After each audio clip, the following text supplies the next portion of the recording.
اللهم صل وسلم وبارك على سيدنا محمد أشرف الخلق أجمعين صلى الله عليه وسلم. أهلا بكم معانا إن شاء الله. النهاردة هنعمل حلقة مقبلات. بما إننا داخلين على رمضان تعالوا بقى نعمل شوية مخلل كده عظمة على عظمة، وكمان سعرهم كويس كده وعلى قدنا. بما إننا في الشتاء فخلاص الجزر ما شاء الله سعره نزل، وكمان اللفت زي ما انتم شايفين. فأنا هاخد شوية من دول، وكان جاي لي كذا ربطة يعني فجوزي جابهم لي، فقلت له خلاص أنا هعملهم ناكل منهم واللي يتبقى يفضل لرمضان. طبعا لو عايزينه يفضل لرمضان ويقرش من اول واحده لاخر واحده هقول لكم على السر ان شاء الله في الخلطه الجباره اللي هنحطها عليه. ما شاء الله طعمه حلو قوي، بتاكلي منه من تاني يوم عادي، ولو قعد شهور في التلاجة او بره التلاجة هو الجو برد اساسا. السكينه اللي انا جايباها دي انا جبتها معاكم في المشتروات في الصيف من راس البر تقريبا، هي بتشترى من عند اي حد بتاع اجهزه منزليه. الجزر انا غسلته كويس، بس انا ما قشرتوش يعني ما كحتوش كده وشلت الرقه اللي عليه. لا انا طبعا غسلته كويس وخلاص. فانا هعمل ايه دلوقتي؟ هقطعه بقى ايه زي ما انتم شايفين طرنشات. ليه بقى؟ علشان خاطر الجزر بيغيب شويه في السوى عن اللفت. فبالنسبه لي اللفت هتاكلي منه على طول هو والجزر، بس الجزر يعني ايه عمره بيطول شويه. طيب انا عايزه اخزن لبعد رمضان جزر ولفت.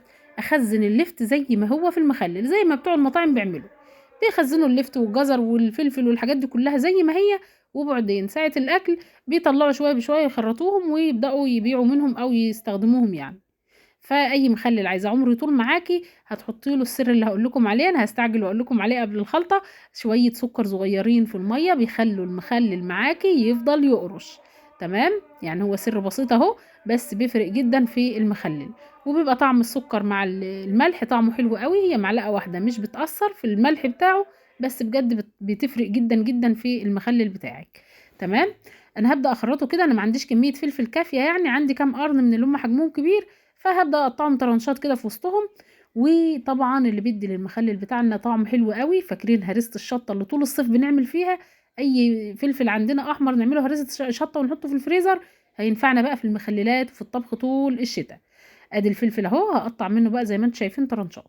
هاخد كام معلقه هريسه شطه، بتفرق جدا في طعم المخلل وبتديله طعم حلو قوي. وبجد بجد اللي بيدوقه عندك بيقول مفيش اطعم ولا احلى من كده. كل المخللات اللي انت بتعمليها، حابه تعملي اي نوع مخلل اعمليه بنفس الطريقه، شويه سكر في الميه، الميه تتغلي وتبرد، وطبعا نحط شويه هريسه شطه، هتاكلي اطعم مخلل. دي كلها الاسرار اللي هي بتاعه التخليل. تمام. ان شاء الله هعمل معاكم مخلل مشكل تاني، بس هضيف له قرنبيط وكرنب وهحط لكم شويه حاجات حلوه قوي، وهعمل لكم شويه تكات فيه كده هيخلوا طعمه خطير. تمام. ادي المخلل بتاعنا اهو، دي الكميه اللي كانت عندي خرطتها كلها وهنفضيها في البرطمان. انا عندي برطمان ازاز، لو عندك بلاستيك ماشي، انا موجود عندي والله بلاستيك، بس يعني ايه انا قلت هعمله في ازاز عشان لو فضل عندي شويه. ادي معلقتين هريسه شطه اهو، طبعا هما من الفريزر لسه متجمدين زي ما انتم شايفين، انا بفككهم بايدي.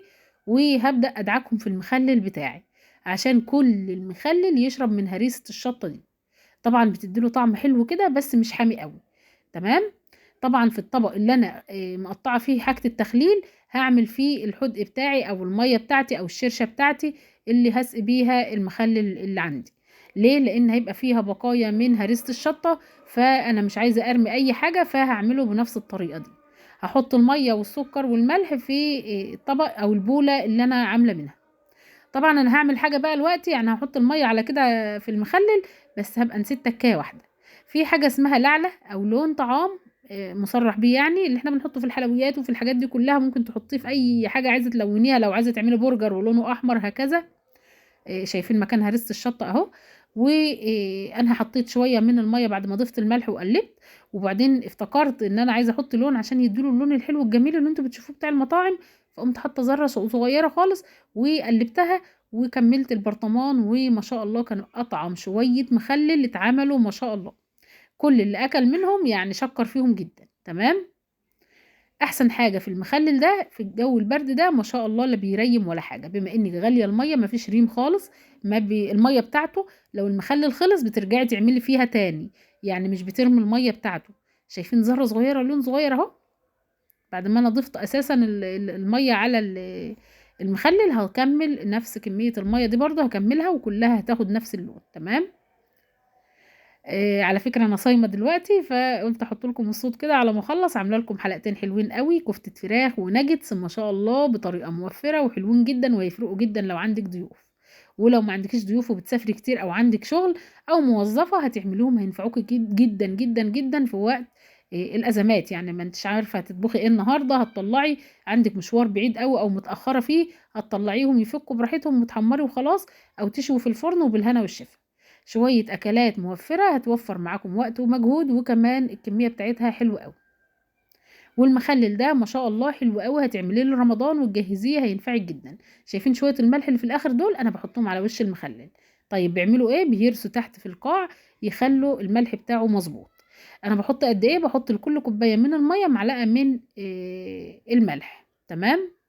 شايفين لون المخلل عامل ازاي؟ ما شاء الله طعمه حلو قوي، جميل جدا. اتمنى تجربوه بالطريقه دي، سهله جدا الطريقه، وما شاء الله خلص معانا في دقايق.